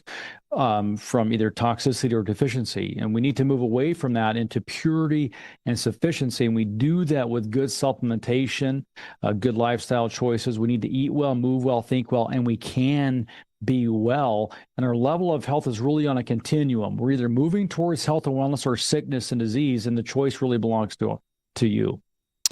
You know, I feel like during the COVID years, a lot of people became more aware of deficiencies when it came to, they started hearing about vitamin D and why that was important, vitamin C, and all of a sudden zinc became very popular because it was, zinc in combination with it allowed that to work better. We started hearing these kind of phrases and talks and other foundational nutrients. And when you think about modern medicine, they don't really ever focus on specifically things like that. It seems like they just focus on kind of managing your symptoms. It's all about treating the symptoms and not getting to the root cause. And that's the problem with our healthcare system. Just treating the symptoms is kind of like going to the mechanic with your check engine light and having the mechanic just unplug it and thinking everything's going to be just fine. There's a time and place to treat symptoms, and don't get me wrong. But we need to, when it comes to curing disease or managing disease, people they don't want to take a prescription. They want something that's going to really focus on the cause and the root cause. And Dr. Zelenko, we mentioned him earlier, he had, the foresight, the insight, and the brilliance to really understand that concept, understand why we're getting sick, and understanding and targeting deficiencies. He always talked about the flu and the flu season, but he understood that the flu season was a deficiency season. And that's what we need to be focusing on is what are those deficiencies? What are we deficient in? And this is why it's so important to look at D3, vitamin D, the zinc, the quercetin. Because unless we're getting 30 minutes of summer sunlight on large parts of our body, we're going to be deficient. That is 100% factual. And there are thousands upon thousands of physiological responses in the body that vitamin D and zinc are cofactors for. And this is where Dr. Zelenko's brilliance came in. He formulated the Z-Stack product to target those deficiencies. So this is something that should be taken on a regular basis because most people are deficient. We're heading into that fall season where people are getting that 30 minutes of summer sunlight. So we need to be talking about the supplements and to be on during this time of year because most people, like for me, and says, I don't want to just run and grab a medication. I want something that's going to focus on the cause and get to the root of the problem. And that is, again, the deficiencies. And that Z-Stack, as we're calling it, or as you call it, Zelenko Stack, I'm assuming that stands for, which is, and he was great, by the way. Dr. Zelenko appeared on this show many times during the early years of COVID, and he was absolutely right. Vitamin D3, vitamin C, zinc, and quercetin is what you think is one of the best foundations for supporting the body. And I think you just laid out the case why. Where can people get this if they want to, as they head into the fall and then into the winter, start to take a look? Yep. So I'd go to zstacklife.com or zmd.health. They both go to the same site and then /RAV. You can get 20% off the Z-Stack order, and that is something that we recommend. There are many, many different supplements here, not just the Z-Stack.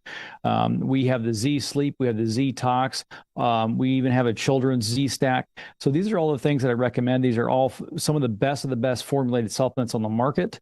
And the Z-Stack specifically was formulated by Dr. Zelenko himself. That is the number one supplement that Dr. Zelenko promoted, again, because it is targeting the major deficiencies heading into that fall season in the winter. Yeah. zstacklife.com/RAV, zstacklife, all one word, .com/RAV, promo code RAV for 20% off your order if you want to get Dr. Zelenko's Z-Stack. Again, vitamin D3, vitamin C, zinc, and quercetin, one of the best foundations for supporting the body.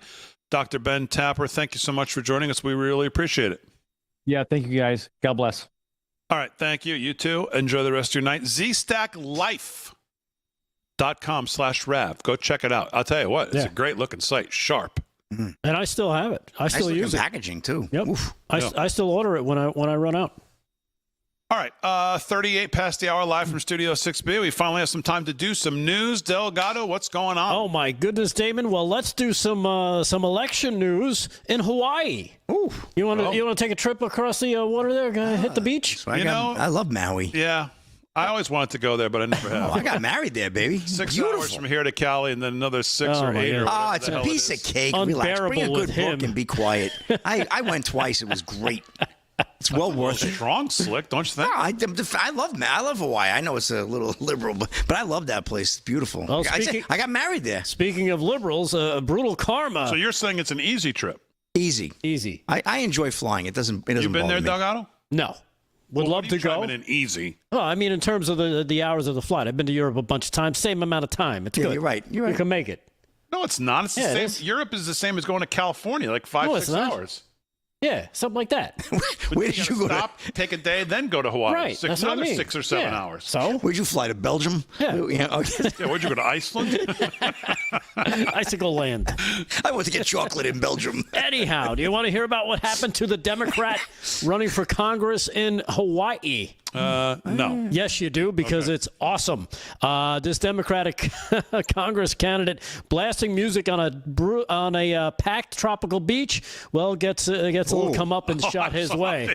I saw this. I actually know this story. Like the baseball player. He's a politician? Yes. His name is Kirill Basin, 40. Oh, my God. He was caught on camera in his, I guess is his underwear, or maybe, I don't know. He shouldn't be walking around with these He looked kind like of he tried to go 5 seconds with Conor McGregor. That's how this worked out. How would you like a nice Hawaiian punch? He's seen on camera shouting and threatening people trying to relax at the beach in South Kauai after a 61-year-old man told him to please turn down his music.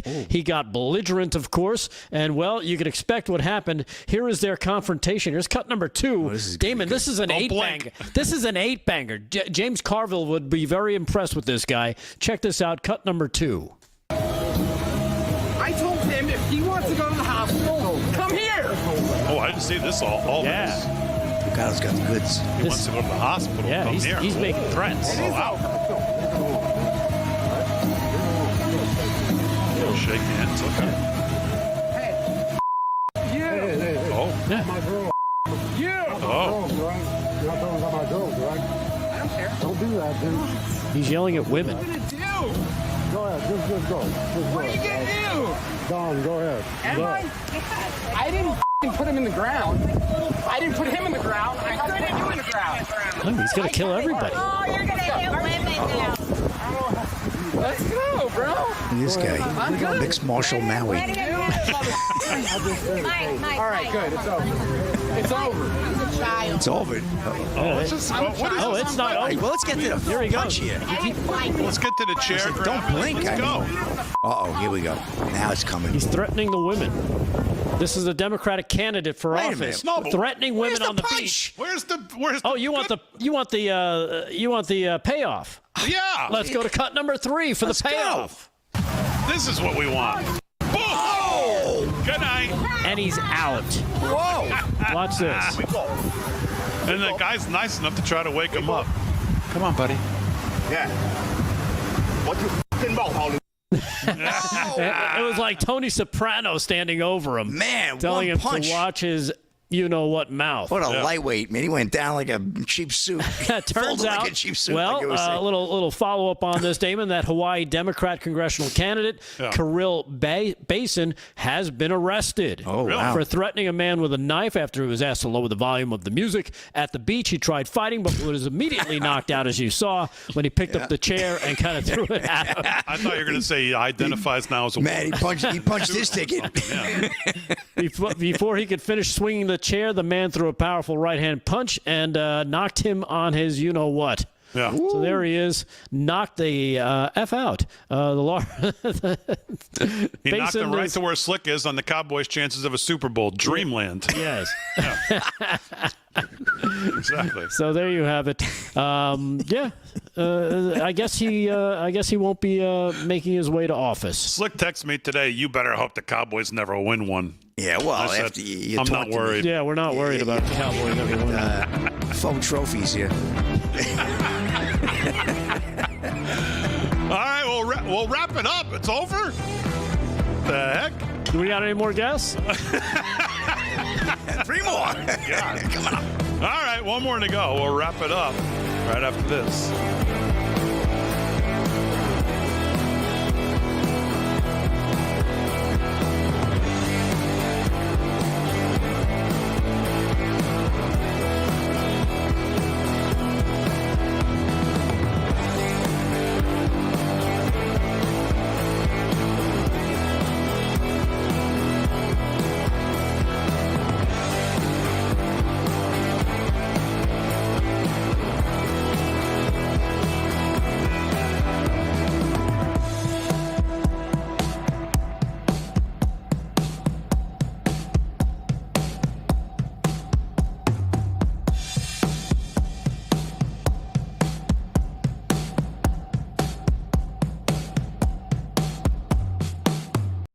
say, what's going on in there? Harry came back with jelly beans. Harry come back with, with cake or cookies? Harry come back wearing a thong or something? Oh, my goodness. We're running on fumes if you can't man. tell. Aaron, what do we got? 4 more guests? Yeah, I think so. Who's the 10 o'clock guest? Toledo. We got 10 o'clock Trump, guest? technically. Technically Trump. But we're not going to go there. Oh, man.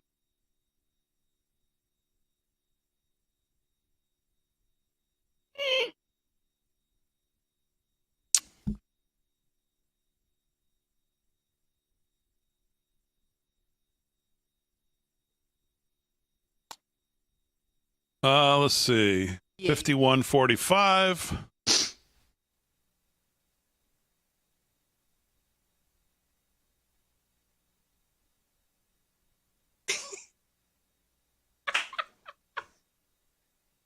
They're done. They're whacked. Those two are done. Whacked out. When does Fran get back? What's going on in Kansas? Kansas? Let me check. Is Phil Sarnak? Oh, God. We went with the Time Masterson. Hey.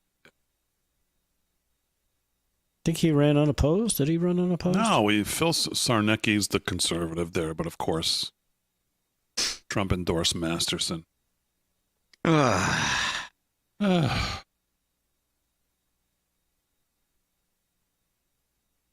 The never-ending fight. That's the truth. Oh, sorry. Got a close race in Missouri, House District 1, between Paul Barry and Andrew Jones. Right now, Andrew Jones from the Braves? Yeah, Andrew Jones. Just make the whole thing. Yeah. Like weeks ago. Wesley Bell beat up on Corey Bush. About beating around the bush. She won't be seen again. That's it. Last segment for a Tuesday night. Morning's Cousin Humper night.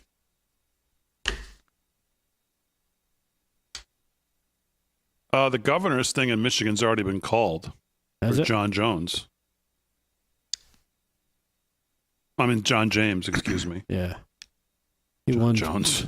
I think I got UFC on my mind. John James. Making a comeback, yeah. John James is.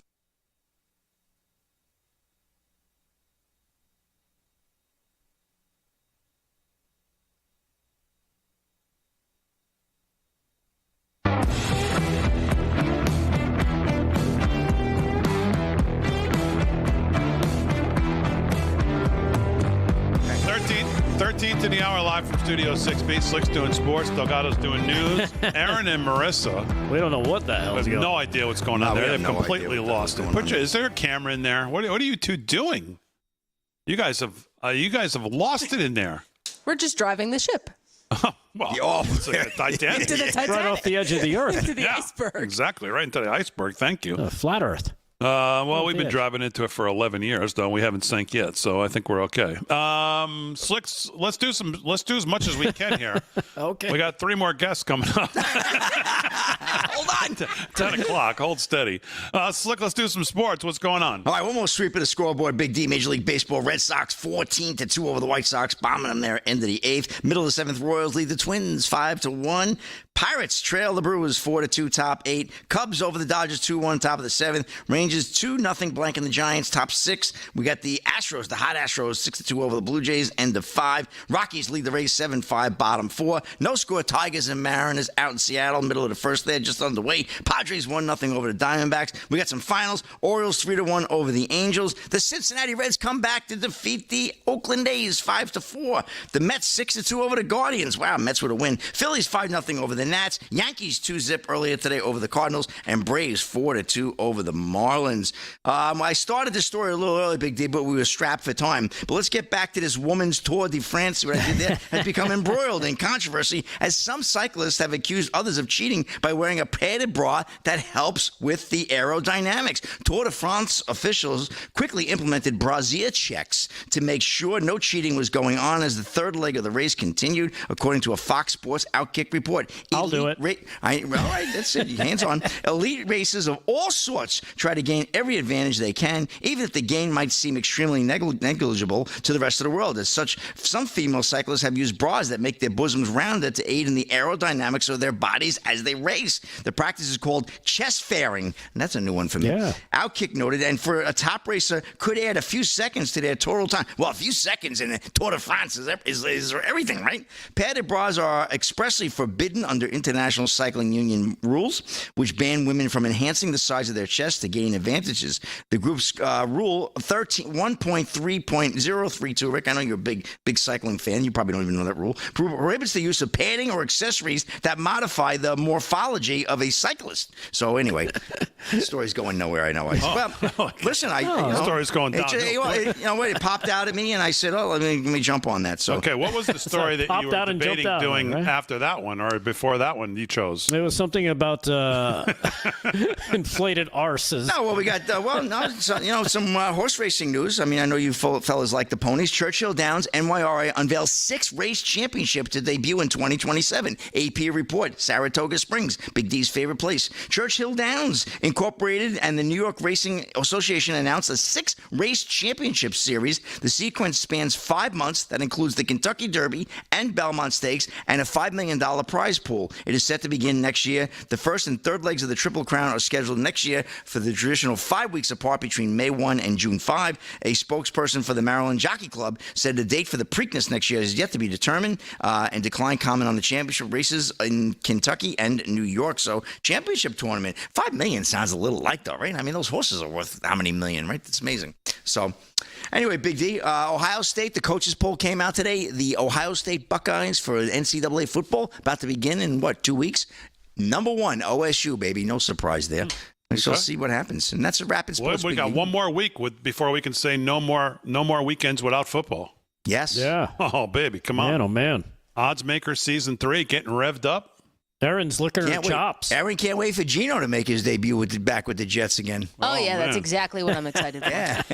All right, Slick, very good. 9 minutes till the hour, live from Studio 6B. Let's do some news. Delgado's got it. By the way, there's 16,000 of you on X. If you haven't hit this like, subscribe, follow, make sure you follow the channel. If you haven't already, what's going on in the news, Delgado? All right, Damon. Well, this story broke over the weekend, but it's something we've talked about and something I said would happen, and now it seems like Hunter Biden is confirming that under oath that his family is broke amid fight over his $17 million legal bill. The deposition transcript reveals Biden owes $17 million to the law firm Winston Taylor for criminal congressional defense work. Wow. A recently released deposition transcript claims his family is broke and he's being crushed by the legal fees. Of course, this is not news to most people because let's face it, these people they have no skills. They have nothing to offer anyone that they would want to pay them for. This guy's an artist. What are you talking about? Well, that's what they say. Yeah. It said, according to Hunter, my family doesn't have any money, and it's not their debt anyway. According to the transcript, I don't own anything of value, and I don't know the value of it. My paintings, which I painted myself. There you go, Slick. He doesn't even know how much they're not worth. Wow. And I don't even have any other assets. They're priceless. Basically, I don't have any other assets at all, including stocks, bonds, anything like that, savings account. You could tell he planned for the future. Here's like every Biden. Yeah, here's Hunter Biden going off on President Trump. And take a listen to this. Here's cut number 4 from a podcast he was on just over the weekend, cut 4. What would you expect me to say about a man that treats my father that way publicly? What would you expect me to say about a man that treats my mother that way, that treats my sister that way? They stole her fucking diary and published it. Said my dad is a pedophile. Yeah. They were involved in that directly. Yeah, so there he is. Again, he blames President Trump, and he used the F word to basically blast the entire Trump family, including the sons and the grandkids, you name it, everybody up and down the Trump family line. Who were the hard-hitting hosts there? Yeah, it was Macro Dosing, I believe, is the name of the podcast. Oh, I think it's a Barstool deal. Here's cut number 5. Here's Hunter going off on George Clooney, of all people, somebody who does have money who could probably pay his legal bills, but won't be sending any to Hunter. Here's cut number 5. Check this out. Is that it was incredibly unfair of me to say that George Clooney is not an actor. He's an incredible actor, and he's an incredible human being. And he is not only a good person. Every single one of the people that I know that is friends with George Clooney that happen to be friends of mine say he's an incredibly generous, decent, smart, committed person that has done great things for a lot of people. A lot of people. And you know what? I still fucking hate him. And he can go f*** himself for being mean to my dad. So, sue me. All of those things can be true. He just might. He might owe Take it even easy. more money. Your tab is running out there with the lawyers. And finally, here is Clearly Hunter. back on the sauce. Or Here is Hunter going off on the Democrat political establishment. We're talking about Schmucky Chucky and Nancy Pelosi. Cut number 6. Check this out. Say whatever the I want. And here's what I think. I think Chuck Schumer's a piece of and that he my dad over. Nancy Pelosi at the time also was involved in that, and so I don't have anything nice to say about it. We're not fans and you know of what? Nancy. And I'm supposed to be the guy that says, oh, but you know what? What Nancy Pelosi has contributed to this country and to the Democratic Party, I'm not supposed to that, man. Yeah. So there is. Wow.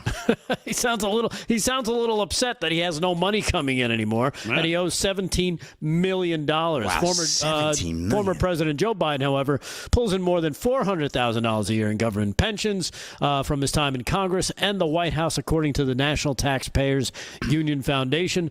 Hunter claimed lack of assets follows years of partying and substance abuse. You don't say. How's Joe's book doing? Do we know? Yeah, nobody's buying it. So there you have it. And that's all. I'm glad Hunter never saw Crazy Towns. What? Yeah, but wow. He like everyone else, he'd have nothing nice to say about you.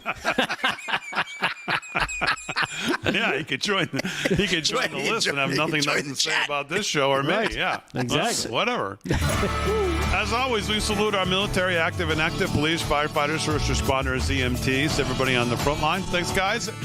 Aaron, Marissa, great job as always. Most of all, thank you to Live from Studio 6B audience. We'll see you tomorrow night. We'll recap all the election results from tonight. 8 o'clock right here, Live from Studio 6B. We'll see you then.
No commitments. You've always had commitment issues, haven't you, Mike? Yeah, that's my mom.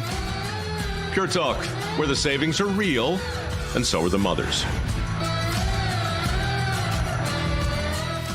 Hi, I'm Ben Cozy. Isn't traveling a pain in the neck? You're cramped, uncomfortable, and forget about getting any rest. There's nothing cozy about airplane seats or hard plastic benches, and those so-called travel pillows, they just don't cut it. You don't need another travel pillow. You need Be Cozy, the world's most comfortable neck pillow.